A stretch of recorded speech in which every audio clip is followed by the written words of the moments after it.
All right, we're also closely following all the developments ahead of tomorrow's high-stakes meeting between President Trump and Ukrainian President Zelensky.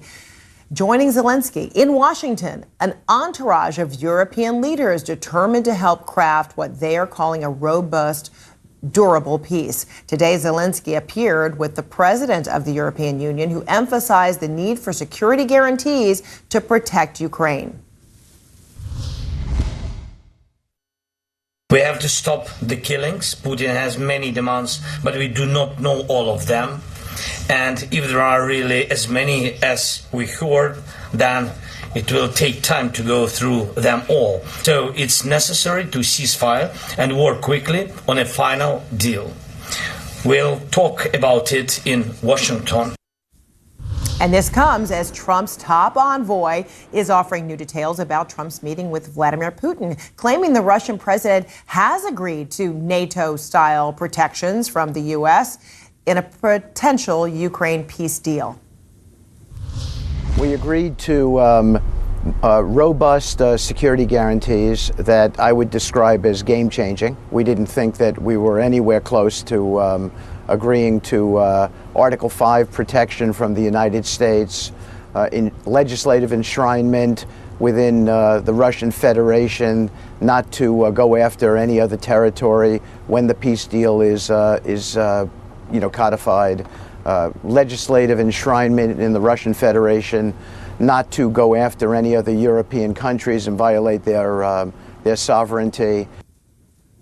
CNN's Kevin Liptak is joining us now from the White House. It's a pretty remarkable statement from the special envoy, Steve Witkoff. You have new reporting as well on tomorrow's meeting. What are you learning? Well, and you're right that a comment from Witkoff is really kind of the most fulsome accounting of what actually transpired in that nearly 3-hour meeting between President Trump and President Vladimir Putin on Friday. Witkoff laying out a number of those details, and that measure that he mentioned, this Article 5 style security guarantee for Ukraine, I think is very critical. Article 5 refers to the NATO clause that says an attack against one is an attack against all. Witkoff essentially described this as a workaround, that because Putin and Russia have said that Ukraine can never join NATO itself, this would allow the kind of assurance that Ukraine wants, that once this war is over and once a peace agreement is reached, that Putin isn't able to regroup and kind of go after the rest of the country in a few years. Now, there are a lot of questions about this, namely what the U.S. role would be. President Trump has said pretty explicitly that American troops won't be on the ground there, so how this guarantee works going ahead is still something of an unknown, and something that I think Zelensky and the European leaders who are here at the White House tomorrow will want to get more clarity on. And, this is shaping up to be quite a consequential day here at the White House. In all my years covering it, I don't remember a time when so many top leaders have come to this building really at the last minute to meet with a president. And it does tell you, one, the urgency that they're feeling in trying to reach an agreement that would end this war, but also the urgency they feel in not feeling sidelined in how this all comes about. Now, the last time Zelensky was here at the White House was back in February. That was the scene of that kind of explosive moment in the Oval Office when President Trump and the Vice President J.D. Vance were kind of berating him, and eventually he was essentially kicked out of the building. There's a sort of a desire to avoid that, I think, this time around. That's part of the reason I think the Europeans will be joining Zelensky here. Now, the way I understand it, the day will be set up first with a meeting between Trump and Zelensky and their delegations before they move on to this larger format session with the other European leaders. The Secretary of State, Marco Rubio, was speaking earlier today about some of the ideas that perhaps these Europeans would be there and that would avoid the appearance of discord. Listen to more of what Rubio said. This is such a stupid media narrative that they're coming here tomorrow because Trump is going to bully Zelensky into a bad deal. We've been working with these people for weeks on this stuff. They're coming here tomorrow because they chose to come here tomorrow. We invited them to come. Now, both Rubio and Witkoff, who I should mention were the only other American officials in this meeting with Trump and Putin on Friday, tried to explain why the president had kind of abandoned this idea of an immediate ceasefire. Remember, he went into the talk saying he would be disappointed if that was not the case. He came out saying that he wanted to move on directly to a peace agreement without first having a ceasefire in place. Witkoff said it was because there was so much progress made in the talks. Rubio said it was because Russia wouldn't agree to it. Rubio also somewhat more guarded in his optimism about a deal. He said that we're still a long ways off and that we are not at the precipice of a peace agreement. Frederica. All right, Kevin Liptak at the White House. Thanks so much. All right, let's dig deeper into all of this. Daniel Fried is a distinguished fellow at the Atlantic Council. He's also a former U.S. ambassador to Poland, and he's joining me right now from Washington. Mr. Ambassador, great to see you. Afternoon. Good to be here. So it'll be hard for anyone not to remember, the last White House meeting with Zelensky, when Trump and Zelensky do meet tomorrow. I want to play another moment from that earlier this year. Mr. President, with respect, I think it's disrespectful for you to come into the Oval Office and try to litigate this in front of the American media. Right now, you guys are going around and forcing conscripts to the front lines because you have manpower problems. You should be thanking the president for trying to bring an end to this conflict. Have you ever been to Ukraine that you say what problems we have? I think it makes everybody uncomfortable every time they watch that. So, did the inclusion, perhaps, now of leaders from the UK, France, Italy, and Germany remove any kind of residual acrimony and now potentially include greater hope for Ukraine advocacy? Let's hope so. First, President Zelensky and President Trump will meet without the Europeans. So let's hope we get through that in a constructive, serious spirit. I'm glad the European leaders are coming here. They need to be part of a solution. They need to contribute to Ukrainian security. So it's good that they'll be here. But I must say, I'm not as confident as Steve Witkoff that the Russians have actually made concessions. He talked about Russians accepting security guarantees for Ukraine. If they mean it, that's a big deal. But what actually did the Russians offer? Are they going to be part of these security guarantees? Do they get a veto over the security guarantees? Are they able to block European and U.S. action? We need to look at the details pretty closely. And the White House should be clear that the Russians often offer things that are shiny on the outside and poison on the inside. But still, tomorrow has some hope that the U.S. can claw back some of what Putin grabbed from us and grabbed from Ukraine on Friday in Anchorage.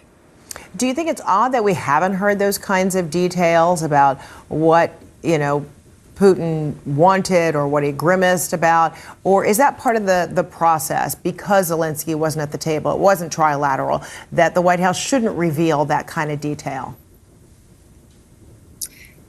I think the White House has a point, not revealing details until the deal is out, but they need to be very careful not to be hoodwinked by Putin or agree to something that looks shiny and isn't.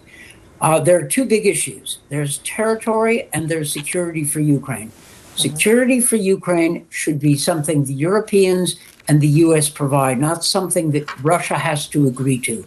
If they're part of it, of a security guarantee, it's no guarantee at all. We ought to be very firm on that point. The Europeans need to put up the bulk of the forces. The U.S. needs to stand behind them. And although I don't think there'll be any U.S. troops on the ground, U.S. air power stationed elsewhere, maybe in Poland, operating over Ukraine could be a very big deal, a game changer. So security guarantees are possible if the Europeans are ready to put up and the Americans are ready to back up. The other issue is territory. Putin is demanding that the Ukrainians withdraw from all of Donetsk and Luhansk provinces, territories the Russians have been unable to grab despite 3 years of full-scale war. What are they offering in return? Are they willing to pull out of, say, Zaporizhia or Kherson provinces that they occupy part of? Is this real land swaps, as President Trump suggested? The Ukrainians might be interested in that. But if the Russian position is what we have, we hold, what the Ukrainians have, they have to give up, that's no deal. We should not act as if we are in a weak position. Secretary Rubio on the morning talk shows said that sanctions don't work and could harm diplomacy. What? It was just 2 days ago, going to Anchorage, that Trump himself said, if we don't get a ceasefire, I'll be unhappy and big sanctions could come. Secondly, is this administration really believe that economic pressure doesn't work? This is an administration that loves economic pressure to open the diplomacy. So what was the secretary talking about? He's a smart guy. So I don't understand the point. We have perfectly good tools of economic pressure to apply to Russia. Quite a few of them.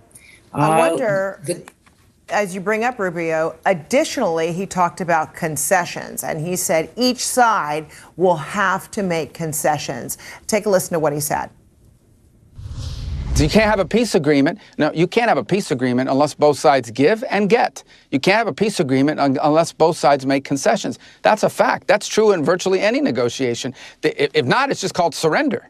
And neither side is going to surrender. So both sides are going to have to make concessions. So, of course, concessions were asked. But what utility would there be of me going on a program and tell you we've wagged our finger at Putin and told him you must do this and you must do that? It's only going to make it harder and less likely that they're going to agree to these things. So these negotiations, as much as everyone would love it to be a live pay-per-view event, these discussions only work best when they are conducted privately.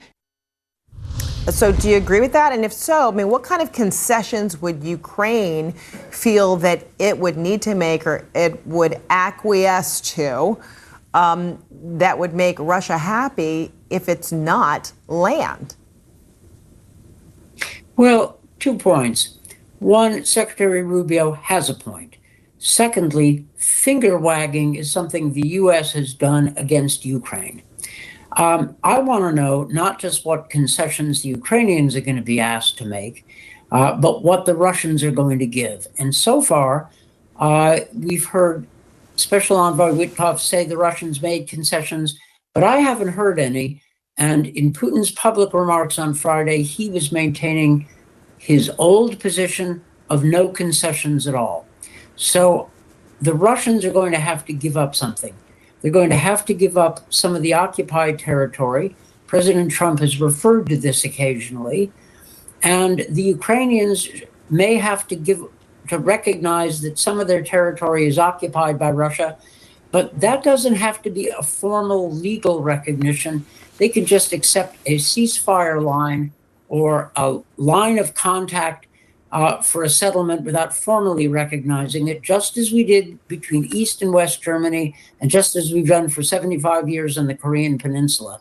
We shouldn't be so quick to give Putin what he wants, especially when we have, as the president rightly says, good cards. All right, Ambassador Daniel Fried, we'll leave it there for now. Thank you so much. Really enlightening. Appreciate it.